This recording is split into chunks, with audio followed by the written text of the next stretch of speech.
Buenos días, muchísimas gracias a la Fundación Libertad y Progreso y a la Fundación Naumann por esta invitación y a todos los que participan, a mis amigos del Hotel Face, que les brindan siempre y nos brindan a todos este lugar para poder intercambiar ideas y pensar juntos.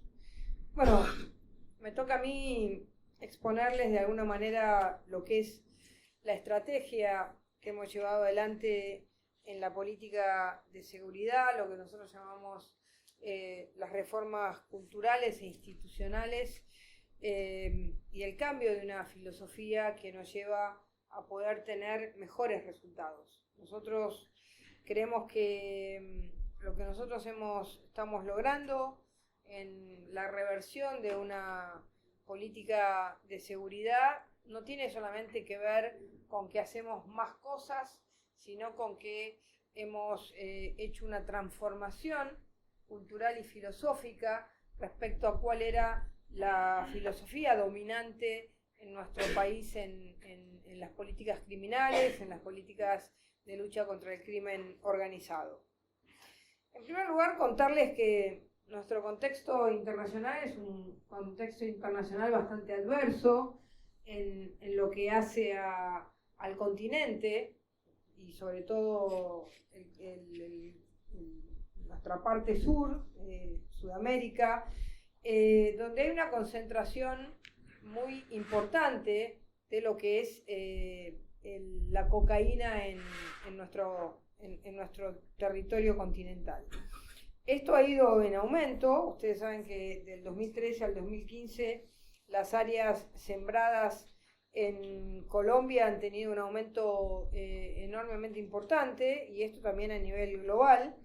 También hemos tenido un aumento en Paraguay y un aumento en Bolivia, hecho de manera legal. La producción potencial en Colombia ha tenido un cambio muy fuerte después del fin del Plan Colombia. Se ha duplicado la cantidad de hectáreas. Hoy estamos arriba de 200.000 hectáreas sembradas, lo que significa un nivel de producción muy importante en el abastecimiento del mercado, sobre todo norteamericano y europeo.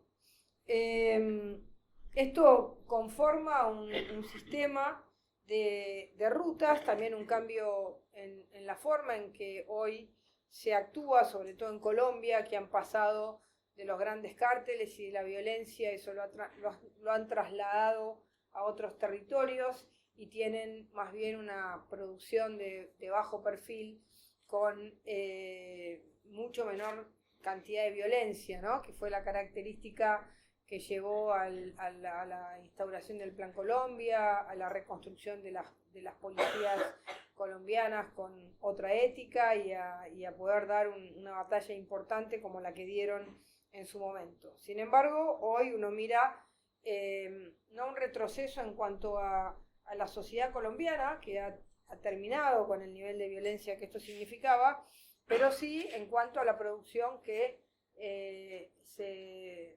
como todo mercado, intentan sacarla, los excedentes hacia otros lugares del mundo. En este contexto del narcotráfico, para contarles de alguna manera algunos de los elementos que para nosotros son importantes, uno plantea una cadena de comercialización, donde, para darles algunas ideas, en la zona de frontera, el kilo de cocaína vale $2.000, llegando a la zona de Santiago del Estero o de Catamarca, a la altura del Chaco, ya está en 4.000, a la altura de Santa Fe en 6.000, y llegando a las zonas del microtráfico vale $8.000. En dólares el precio ha crecido, y comparado este mismo kilo en el puerto de San Pablo está a $2.000, lo que implica para nosotros un gran éxito, porque en la medida en que el precio aumenta es porque hay un mayor nivel de incomodidad, de de intento de hacerle difícil la vida al narcotráfico. Ustedes saben que el narcotráfico, tanto la cocaína como la marihuana, construyen sistemas que yo siempre digo que si estuviesen en la economía argentina tendríamos un capitalismo perfecto, ¿no? Porque tienen sistemas digamos, capitalistas que aportan el dinero, tienen sistemas de transporte, de acopio, de redes de distribución, redes de todo tipo y un flujo comercial narcocomercial enormemente desarrollado. ¿Qué tratamos nosotros de hacer? ¿No? Siempre se habla de la guerra contra el narcotráfico. Nosotros lo que decimos es que somos los morenos contra el narcotráfico. ¿Qué hacemos? Les hacemos la vida imposible, ¿no? Si los incomodamos, le ponemos trabas, le generamos situaciones, digamos, de permanente incomodidad, les sacamos los bienes, les sacamos las cosas, les tratamos de decomisar todo lo que tienen. Es decir, que lo que hacemos es generarles un sistema de tanta pérdida y de tanta traba que el objetivo es que se vayan para otros lados, que busquen otras vías de salida, porque evidentemente, sin duda que con la cantidad de droga que tiene hoy el territorio, no voy a hablar del país, sino las zonas bolivianas o peruanas y Paraguay, nada de eso va hacia el norte, todo eso queda de alguna manera en la parte sur de nuestro continente. El principal país al que va es Brasil, y luego nosotros hoy hemos logrado un freno muy fuerte a la entrada de estos productos narcocriminales a la Argentina, y en los últimos informes que ha habido de Europa no hemos tenido ningún tipo de reporte de salida de cocaína hacia el continente europeo, cosa que antes sucedía todos los años, que implica que realmente hay un avance importante. Ahora, yo quería, digamos, después de plantearles este contexto de carácter general, de dónde estamos parados, de cómo está la Argentina en un continente con tanta producción de narcóticos, les quería plantear un poco cuál es para nosotros el punto en el que nos paramos y hacia dónde cambiamos la filosofía de la política criminal y de seguridad en la Argentina. Como todos ustedes saben, existían algunos conceptos basados en la teoría zaffaroniana del derecho penal, que se enseñaba en muchas universidades de nuestro país, o se enseña en muchas universidades de nuestro país, que había de alguna manera había echado raíces en la comunidad ligada al derecho, y que era políticamente incorrecto estar enfrente o tener una idea distinta de lo que significaba esa doctrina. ¿Cómo se basaba esa doctrina? Bueno, en una idea muy clara donde el victimario y el delincuente estaba en el centro de atención del sistema penal, donde las instituciones de la seguridad tenían una fuerte estigmatización, ¿no? Es decir, las querían dejar en el pasado y no permitirles una entrada a la democracia, acusándolos inmediatamente de estar siempre en contra de la población, el gatillo fácil y todas estas construcciones que se llevan adelante, y las instituciones de la seguridad se las llevaba a una especie de situación endógena, porque el contacto con la sociedad o la idea de estar en contacto con la sociedad era repudiada. Esto nosotros lo hemos visto en muchísimos casos, donde de manera automática, sin conocer ninguna razón, sin tener ningún tipo de análisis de lo que había pasado, había una situación donde había un agente de una fuerza de seguridad que actuaba frente a un delincuente e inmediatamente aparecía una serie de organismos que, independientemente de saber qué es lo que había pasado, iban a defender al victimario, que en este caso ellos lo consideraban la víctima, y a actuar en contra del agente de la ley. Por eso nosotros, en nuestro cambio de modelo, lo primero que hemos planteado es orientar nuestra política de seguridad en el cuidado de la sociedad y de la víctima. De una política de seguridad orientada al cuidado del victimario, una política de seguridad orientado al cuidado de la víctima y de la sociedad. ¿Qué significa esto? Significa que todas las leyes que estaban construidas en relación a cuidar al victimario, nosotros las hemos ido cambiando. Una de ellas, la más importante quizás, que se va a ver en unos años, es la ley de ejecución de la pena. Ustedes saben que la Argentina tenía una ley de ejecución de la pena que lo que hacía era acortar las penas de los delincuentes que habían sido condenados. Es decir, a la mitad de la condena, una persona, pongámosle un homicida, tenía 25 años de condena y a los 12 años y medio podía comenzar a pedir su libertad, salir, y por supuesto que con una expectativa de 12 años más de estar preso, a la segunda vez que salía no volvía más. Así es que cuando nosotros llegamos teníamos 50.000 prófugos. ¿Por qué? Porque evidentemente es una cuestión de incentivos irracional, que si a una persona uno le quedan 12 años todavía volviendo todas las noches a la cárcel, se va a escapar en algún momento. Esta política de ejecución de la pena nosotros la hemos cambiado y hoy todos los delitos de carácter grave de nuestro país, considerados de 15 años para arriba de condena, van a tener que cumplir toda la condena. Esto, por supuesto, que es una ley que se votó en el 2017 y, como ustedes imaginarán, va a empezar a impactar en aquellas condenas que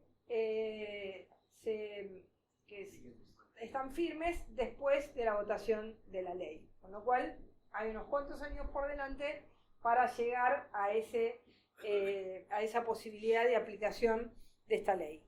El segundo tema importante, que también es un cambio muy importante, es que la víctima participa, la víctima o la familia, muchas veces no es la víctima porque ha sido víctima de un caso grave o de un homicidio, la víctima puede participar en todos los momentos del proceso. Y esto es un cambio fundamental, porque hoy en día, inclusive con esta ley de ejecución de la pena, la víctima puede presentarse a una audiencia de excarcelación o una audiencia de adelantamiento de la condena o de prisión condicional o de externalización de la persona, y la víctima puede negarse y puede argumentar el porqué de esa negativa. Es decir, que la víctima tiene un papel muy importante hoy en la política criminal de la Argentina. El segundo tema que nosotros nos planteamos un cambio muy fuerte es la reconstrucción de la desestigmatización de las fuerzas de seguridad. Es decir, las fuerzas de seguridad en la Argentina estaban total y absolutamente estigmatizadas. En una situación bastante, digamos, del mundo del revés, porque uno dice, invertimos 3 años para tener un oficial de policía o de la gendarmería, le cuesta muchísima plata al ciudadano, esos 3 años de carrera, más todo el tiempo que luego se forma un policía, que se forma de manera permanente, un gendarme, un prefecto. Luego de esos 3 años de carrera, a esa persona se le da un arma, se le da una instrucción determinada, se le da un arma y se le dice, bueno, vaya a cuidar a la sociedad, se le da una tarea determinada y cuando lo hace se lo mete preso y se lo condena por homicidio. ¿no? Cuando hace las cosas de manera correcta, es decir, cuando actúa en cumplimiento de su deber. Tanto es así que en todas las causas que nosotros encontramos, en ninguna causa donde había estado un policía, en un caso de defensa de la sociedad, se encuadraba como cumplimiento de deber. Se hablaba de legítima defensa, y en realidad es una enorme confusión, porque la legítima defensa es para los particulares. Un policía cuando actúa, a menos que esté en una situación personal, en defensa de su casa, es decir, solo defendiéndose a sí mismo, cuando está defendiendo a terceros, lo que está haciendo es cumpliendo con su deber. Es aquel deber que la sociedad le encomendó, le dio, le paga y lo forma. Sin embargo, la realidad es que ese agente de la ley terminaba preso por su tarea. Nos hemos encontrado casos realmente terribles, y entonces comenzamos a entender que es muy difícil trabajar y cambiar el paradigma de la seguridad si lo que nosotros tenemos son instituciones de la seguridad que las tenemos estigmatizadas, que las tenemos en un rincón, que las maltratamos como instituciones y que no les generamos ninguna confianza.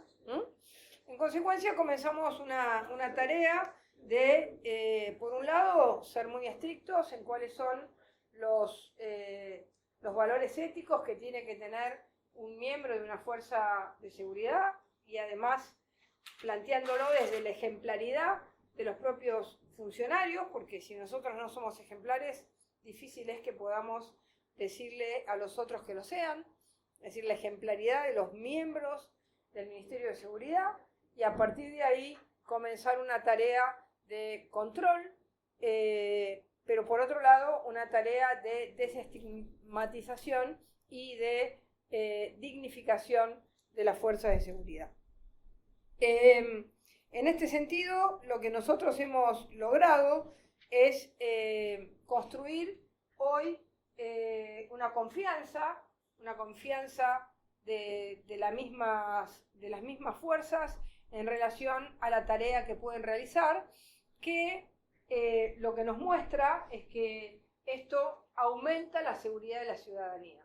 Es decir, a mayor prestigio y confianza de las instituciones, aumenta la productividad de las mismas instituciones, aumenta su grado de su capacidad de perseguir el delito, y en consecuencia aumenta la seguridad de la población. Es decir, que el resultado, nosotros esto lo hemos estudiado mucho con lo que es la sociología de las organizaciones, y uno analiza que cuando las instituciones o las organizaciones trabajan en un ambiente adecuado de respeto, tienen mucho menos,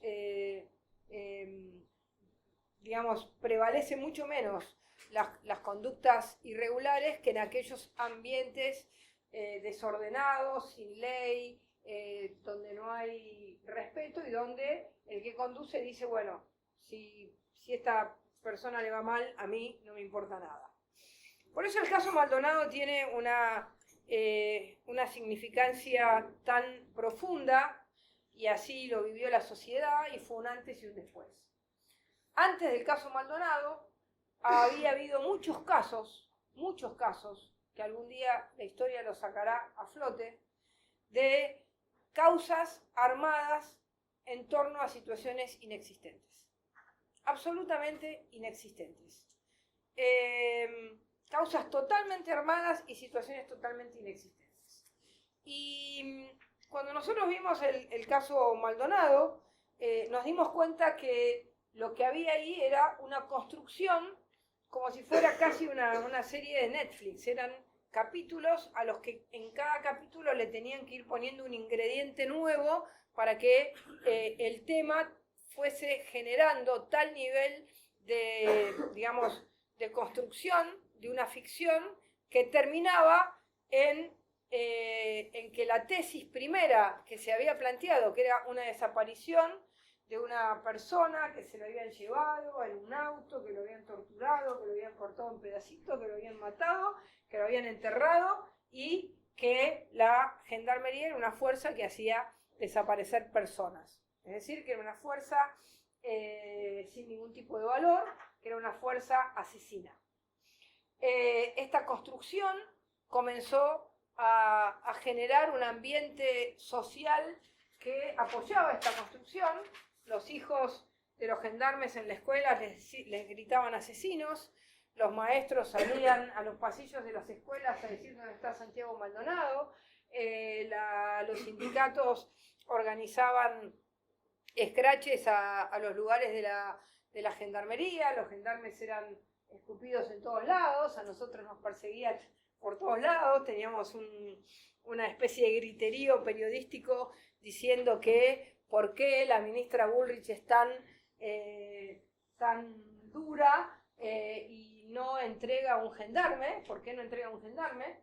Y yo pensaba, y lo discutíamos con nuestro equipo, no es entregar a un gendarme, es luchar por la verdad. Si yo entrego un gendarme para salvarme a mí, lo que entrego es la lucha que tiene que hacer el país contra el narcotráfico, porque la gendarmería es la fuerza que más acción concreta tiene en la lucha contra el narcotráfico en nuestro país. La gendarmería decomisa alrededor del 70% de la droga que se decomisa en este país.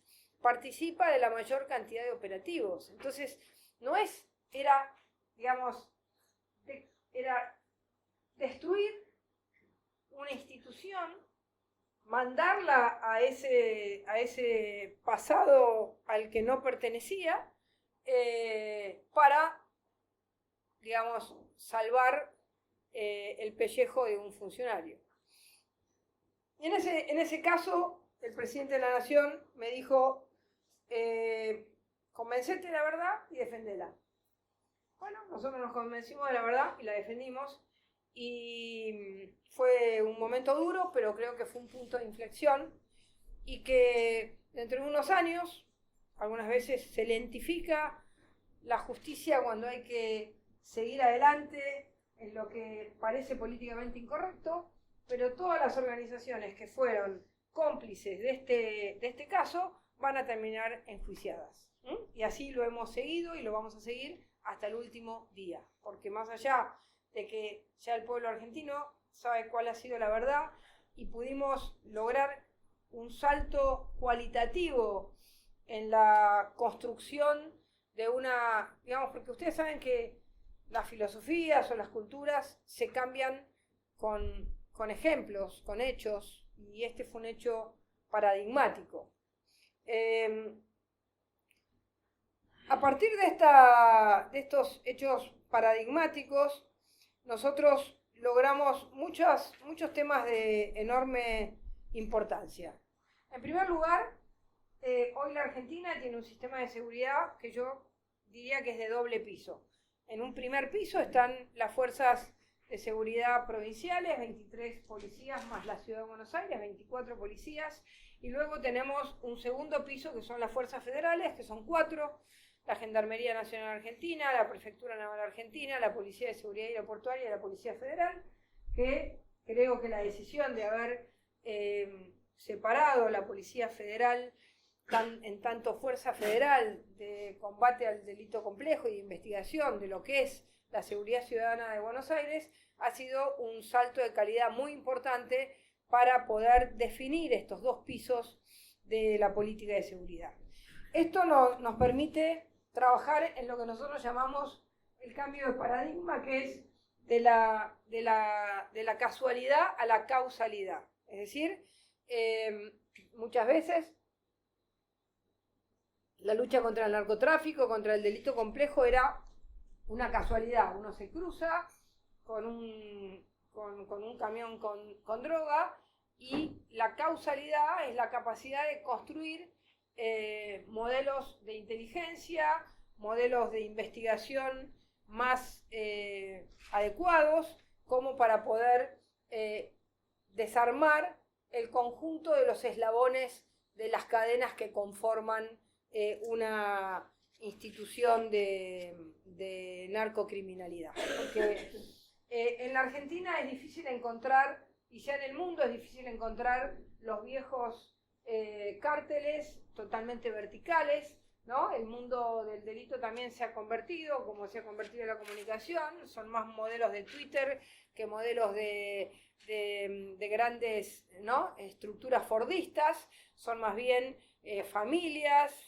que entre ellos, digamos, manejan el negocio narcocriminal y en general no se encuentran esos grandes cárteles verticales que había en la década del 80 en Colombia y que luego se pasaron hacia México, que todavía en México sobreviven algunos de estos cárteles, es el lugar donde más han sobrevivido este tipo de organizaciones más verticales, con un capo y con toda una organización abajo. Acá en la Argentina es más desordenado, son más bien familias, clanes, grupos y con una gran separación de las distintas etapas de la comercialización. Por eso nosotros acá nos hemos planteado dos objetivos fundamentales. El primero es la tarea que nosotros realizamos en frontera. ¿Y por qué les quiero hablar de esto? Porque el 90% de la droga que se secuestra en el país se secuestra en la frontera. ¿Y por qué en la frontera? Porque nosotros en la frontera agarramos grandes cargamentos. Agarramos cargamentos de 500, 1000, 1500, 2000, 3000, 4000, 5000, 10 toneladas, 15 toneladas. Cuando uno piensa en esa cantidad de toneladas, está pensando aproximadamente en unas, pongámosle, un cargamento mediano tiene 10 millones de dosis. Esas 10 millones de dosis que uno secuestra en frontera, cuando uno las quiere agarrar ya en territorio, pueden significar aproximadamente unos 10.000 o 20.000 lugares de comercialización, es decir, 10.000 o 20.000 búnkeres. Es decir, que uno en la frontera agarra el hormiguero y después, cuando ya baja al territorio, tiene que ir agarrando hormiga por hormiga, que es muchísimo más difícil, pero también es una tarea que hay que hacer. ¿Y por qué hay que hacer esta tarea? Y ahora quiero ir a eso. Porque nosotros, por suerte, tenemos una frontera en la que el tránsito de la droga es un tránsito con bajísimos niveles de violencia, distinto a la frontera entre Paraguay y Brasil, donde el nivel de violencia por el producto es enorme. Pedro Juan Caballero es una zona donde tienen altos niveles de crímenes producto de quién se queda con la droga. En nuestra frontera es una frontera de pase, pero no es una frontera de violencia. No se matan en la frontera por la droga. Cuando uno mira las cifras de homicidios que hay en Misiones, en Corrientes, en Formosa, en Salta o en Jujuy, que son las provincias con más nivel de tránsito, son bastante más bajas. Más alta, ¿dónde es? Donde la comercialización se traduce en lucha por el dominio territorial. Y porque en definitiva el producto del pase es un producto que garantiza menos dinero que la comercialización. ¿Por qué? Porque la comercialización ya implica que cada una de esas dosis que comercializan las bandas o los clanes o los deliveries, les implican un nivel de dinero y un nivel de poder y un nivel de dominio territorial. Por eso es que nosotros nos hemos planteado esta doble tarea, el trabajo en la frontera, donde decomisamos el 90% de la droga del país, y el trabajo en aquellos lugares donde el narcotráfico dominaba el territorio. Y nos planteamos cambiar ese dominio territorial del narcotráfico por el dominio del Estado de Derecho.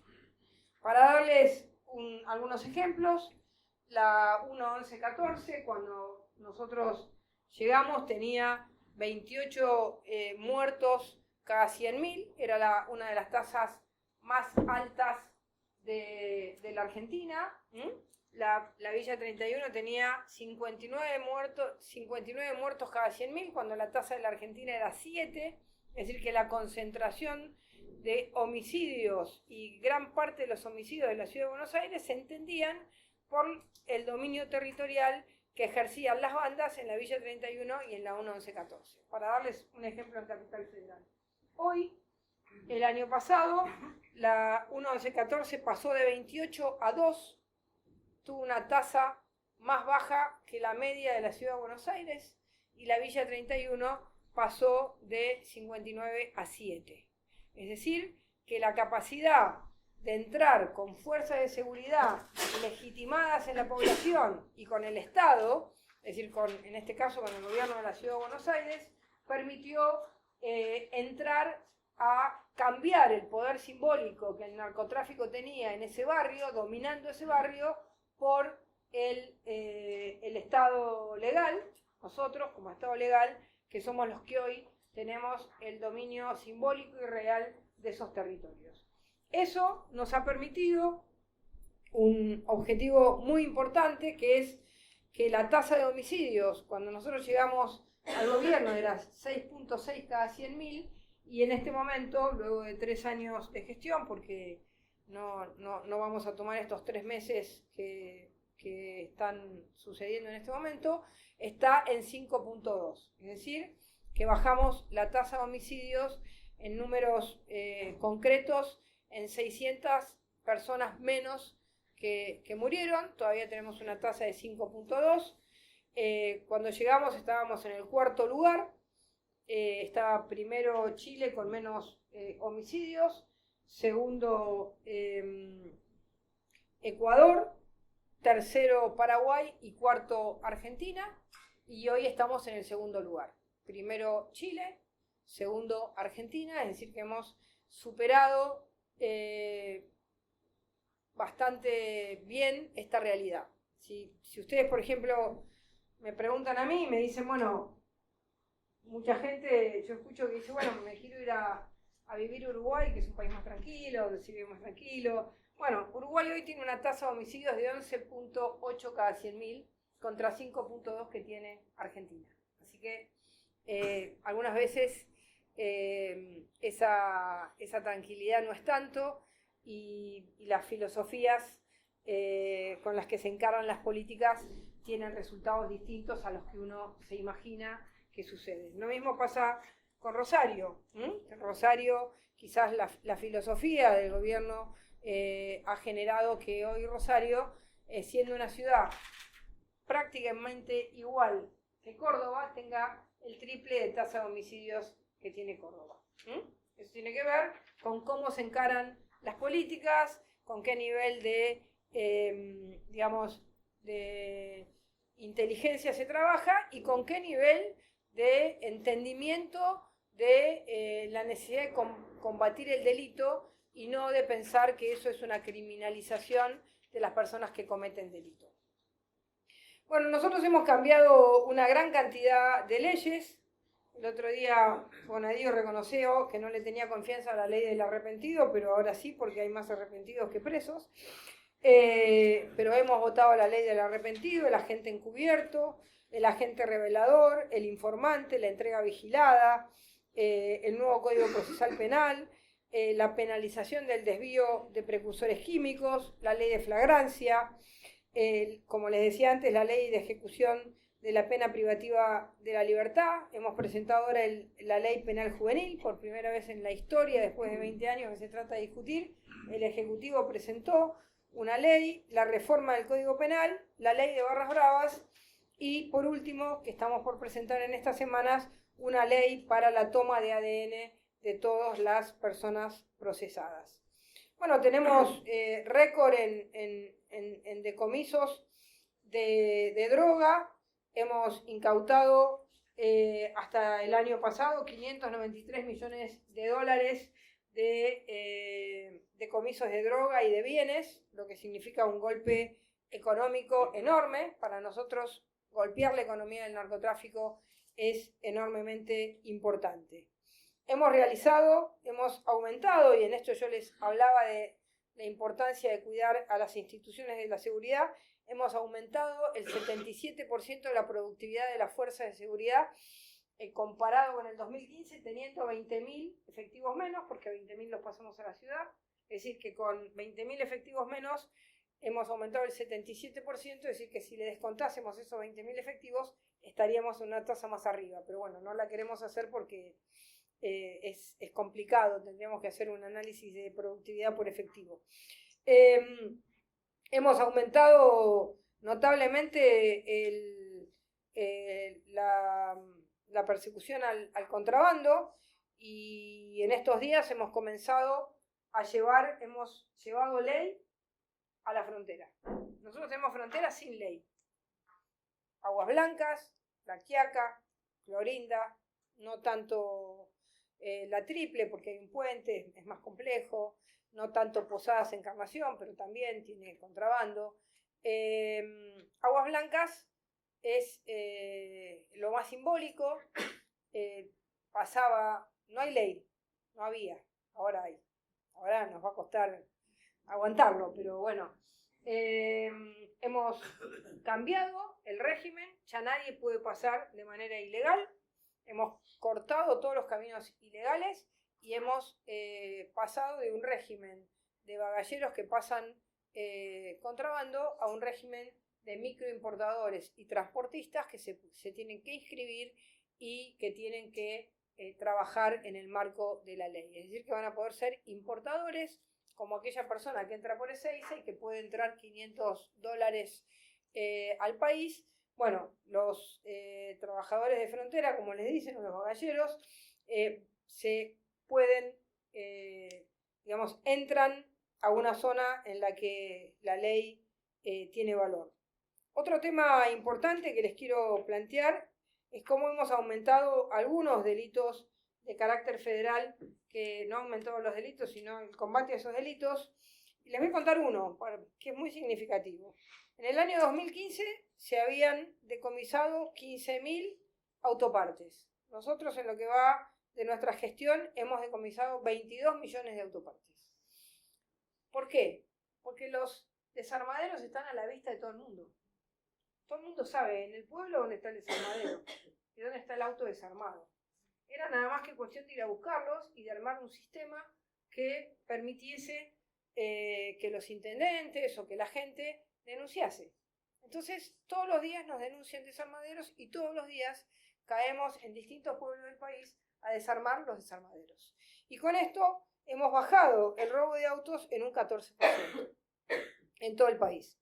Hemos trabajado contra las barras bravas. Hoy tenemos 5.000 personas en listas que no pueden entrar a las canchas. Estamos peleando para que nos voten la ley de barras.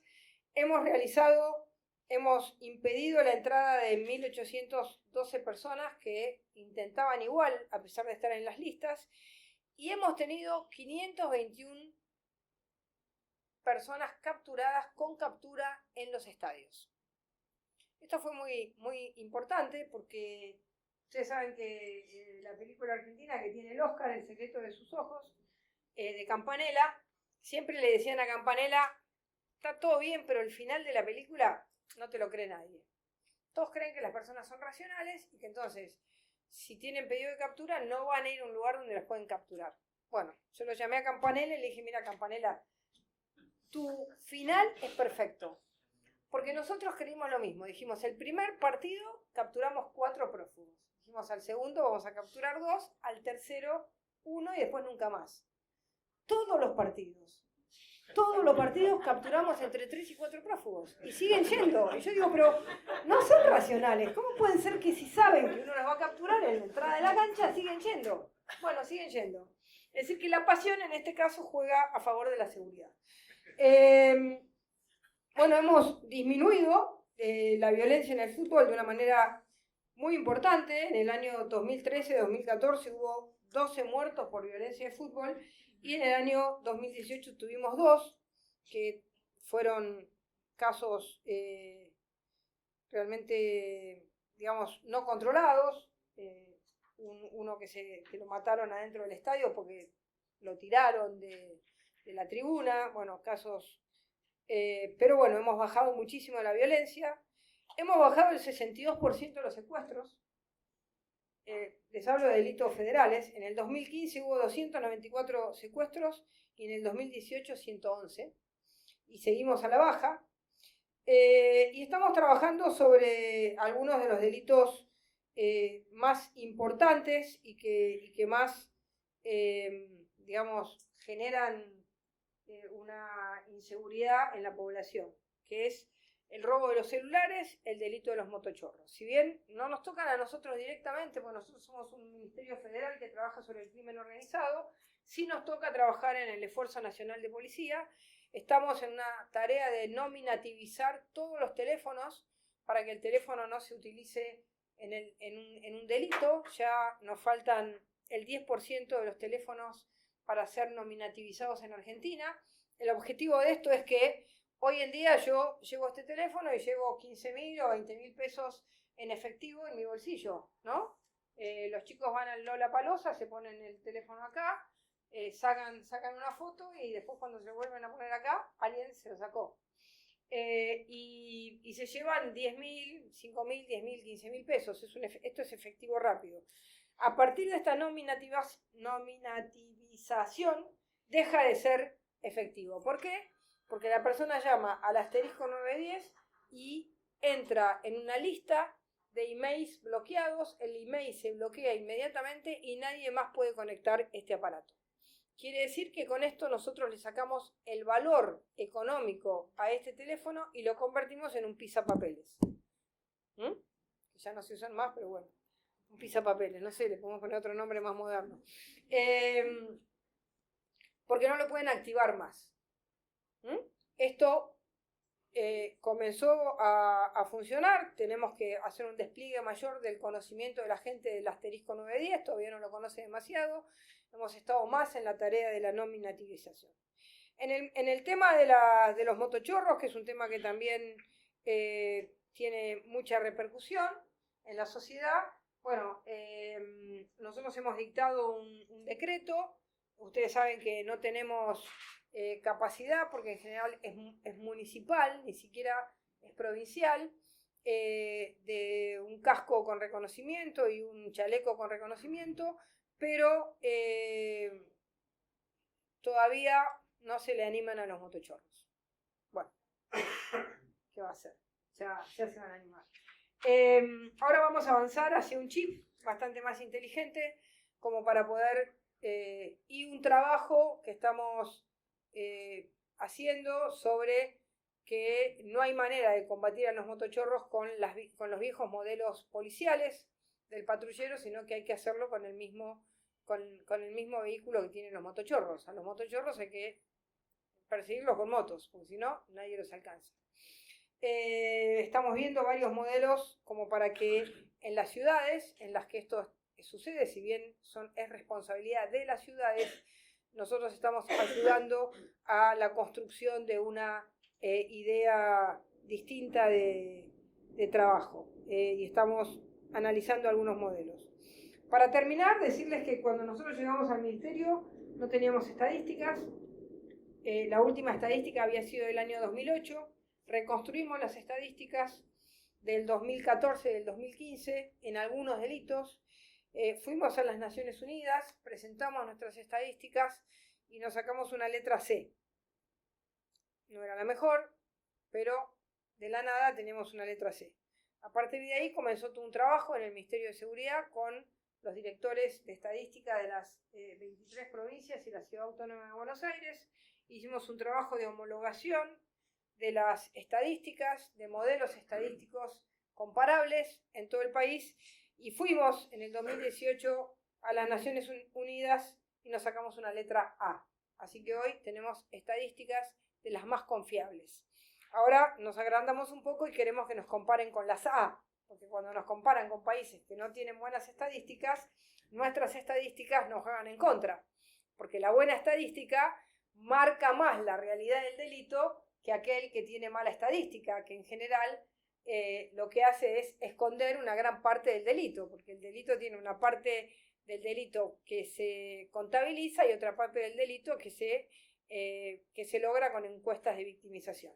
Pero bueno, hemos logrado una inserción internacional enormemente importante. Vengo ahora de una conferencia con la Policía Nacional de España, que hicimos una operación que se llama Transatlántico, donde comenzamos a analizar los prófugos que en uno y otro país estaban prófugos de delitos importantes y que por ciertas características podían estar podían venir a la Argentina o irse a España.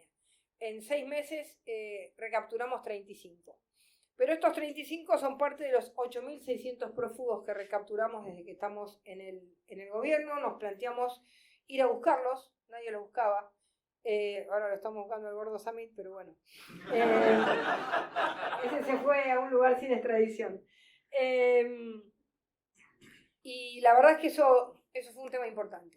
Y por último les quiero decir que trabajamos mucho en poner a la Argentina bien alto, y creo que el G20 fue un momento en el que pudimos demostrar, por supuesto que con otros actores del gobierno, con la Cancillería y con distintas agencias, pudimos demostrar que la Argentina podía lograr un G20 en orden, adecuado a lo que el país quería mostrar, y realmente hoy estamos también orgullosos porque vamos a asesorar al G20 de Japón y al G20 de Arabia Saudita. Así que la Argentina ahora va a exportar conocimientos en el G20. Nosotros teníamos atrás Hamburgo, que era como una especie de incendio total, y dijimos, bueno, si Hamburgo es así, todos decían, si Hamburgo fue como fue, Argentina va a ser 5 veces peor. Y después tuvimos el partido Boca River, una semana antes. Entonces, las expectativas que habían sobre nuestro G20 eran terriblemente negativas. Bueno, finalmente cuando uno tiene expectativas tan negativas, cuando todo sale bien, el resultado es más positivo. Así que realmente estamos orgullosos de haber logrado un G20 que hoy se comenta en el mundo y le permite a la Argentina aspirar a ser consultores de los países que en los próximos años están organizando el G20. Así que bueno, esto era lo que les quería contar en el día de hoy. Muchísimas gracias.